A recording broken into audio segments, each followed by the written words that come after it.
Hey there. I'm doing an experiment today. Um, Somebody said to me recently that people are more interested in watching videos than reading writing. And I really, really want you to hear this. So we'll see. See if you watch it. So what do I want to tell you today? All right. This is about the power of thought and the question of whether our experiences are made up or if they're real. So I had a client recently who he got really mad at me because he said he will never believe that certain things in the world are made up. And I had given him a book to read by one of my colleagues, and he really, in reading the book, he got the impression that when we talk in this understanding about the inside out nature of our experiences, that I think what he thought was that we believe that it's all in your head. And I can see how that could be really, really triggering because if a doctor tells us that a pain is all in our head, but our arm really, really hurts, it feels super dismissive. And I would never want to be dismissive of somebody's experience. I think that this power of thought, I've really come to see that it's the most powerful thing that we've ever been given, that nothing on this planet could exist without the power of thought. And it's so multidimensional, right?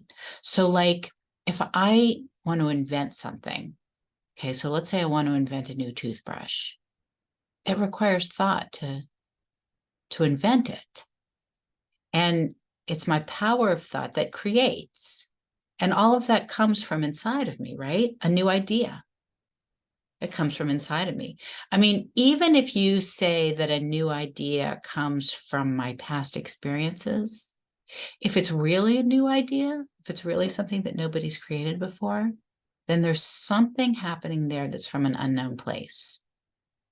And that to me is the spiritual nature. Anything that comes from something we don't understand comes from spirit, comes from the unknown, comes from what Sydney Banks called mind, the intelligent energy in the universe. And then when I start to think about my experience with thought on another dimension, I start to be able to see that there's two things that happen. That when I have an experience, it might not be the same experience that somebody else is having in the exact same situation, right? So a cloudy day could feel really wonderful to me and really awful to you, or vice versa.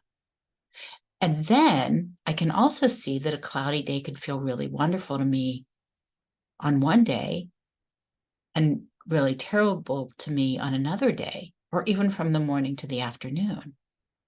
So does, that's the power of thought at work. Now, yeah, you could say that's all in my head, but again, it starts to sound dismissive. Is it real? Is the cloudy day real? Well, yeah, if I look outside, it's cloudy and I'm having an experience of it. So, how does that translate to experiences in our life? People in our life, things we consider stressful, even things we consider fun, right? Our state of mind has so much to do with what we're experiencing with what we're experiencing. So, is it real? Well, things are happening in the world and then we're experiencing them, right? That's real. Could we experience anything without the power of thought? the power of thought as opposed to our thoughts. Do you see the difference? The power of thought versus our individual thoughts.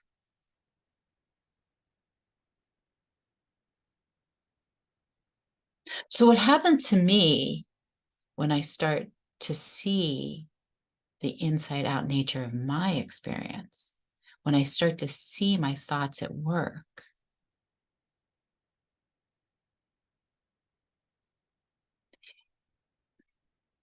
is that I sometimes get a choice. I don't want to tell you I always get a choice, but I sometimes get a choice. And that choice has to do with believing my thoughts or ignoring them. So insecurity is a big one for me. Insecurity shows up all the time. And it just so happens for me that I'm pretty good at ignoring it, right? Like I recognize it, I know the feeling, and I know that it hasn't shown up to help me. And so that just for me makes it an easy one to ignore. Now, what about stress? If something feels like it's creating stress for me, right? I have a really long to-do list and I want to get all those things done. And I know I don't have enough time in the day to do it. What happens to me is my body starts to get tight and my heart rate picks up a little bit and I might sweat a little bit and I just feel generally uncomfortable. Do I blame the to-do list? Is the to-do list real? Well, yeah, it's real. I wrote it down. It's right here, right there, right there, there. um,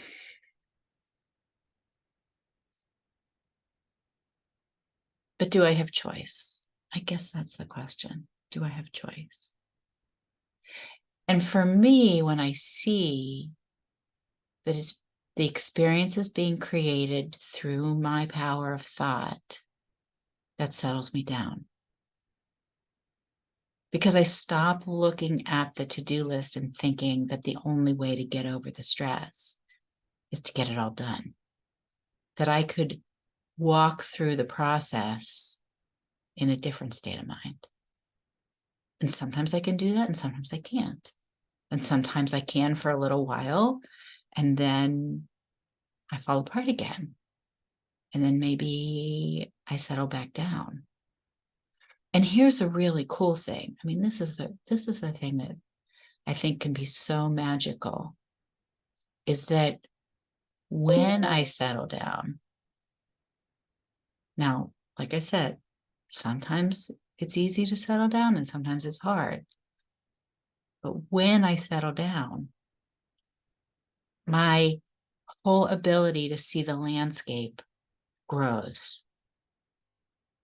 And where it used to look like an empty field of no possibilities, all of a sudden now I can see little towers of possibility that pop up in the field.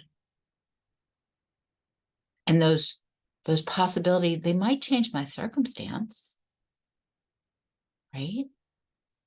But there are things that I couldn't see before.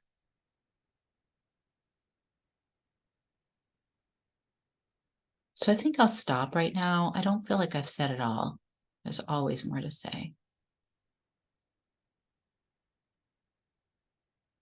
But I just want to sort of finish by offering that when you can see the mechanics behind the experience can change. It at least has the possibility of changing, as opposed to living in that innocent illusion that we have to change our circumstances in order to have a different experience. And when I'm living in the real mechanics of it, when I'm really seeing how it works, I settle down. Why do I settle down? just because I know it's like this for everybody. It's the human experience. It's how we're supposed to work. There's nothing wrong with me. There's nothing to fix. There's nothing to fix. And when I know there's nothing to fix, I can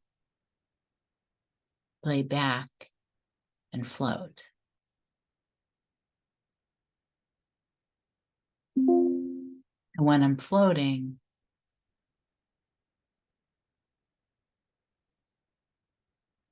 the world just looks better. Just looks better. It just looks more beautiful. So that's what I want for you. That's why I keep sharing these principles. Because I want you to have peace. Peace, contentment. One of my clients calls it clarity. It's a good one. Yeah. And that's available to us, to all of us. Sometimes it takes a little more of an open mind than we might be willing to give it at the moment. Think about that. Think about that. Think about taking another look at what you always thought was true. Thanks for listening. Thanks for hanging out till the end. As always, if you want to talk about it, reach out because I love talking about this stuff. And yeah, I wish you peace and joy and love and clarity. Take care, everybody.